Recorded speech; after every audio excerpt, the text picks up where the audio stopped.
Service in Birmingham has issued a severe thunderstorm warning for Cherokee County in northeastern Alabama. Severe thunderstorm warning. Central Daylight Time.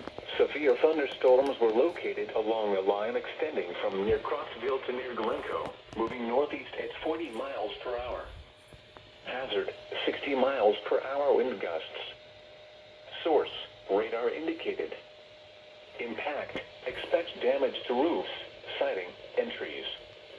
Locations impacted include Center, Cedar Bluff, Little River Canyon National Preserve, Forney, Center Municipal Airport, Leesburg, Sand Rock, Galesville, Tonella, Cherokee Rock Village, Pleasant Gap, Cornwall Furnace Park, Blands, Eastern Weiss Lake, Little River Falls, Slackland, Western Weiss Lake, Moshat, Ball Flat, and Coloma.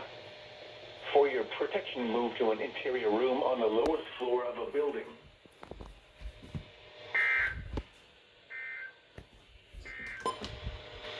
At 2 p.m. in Chattanooga, it was cloudy. 77 degrees. All right.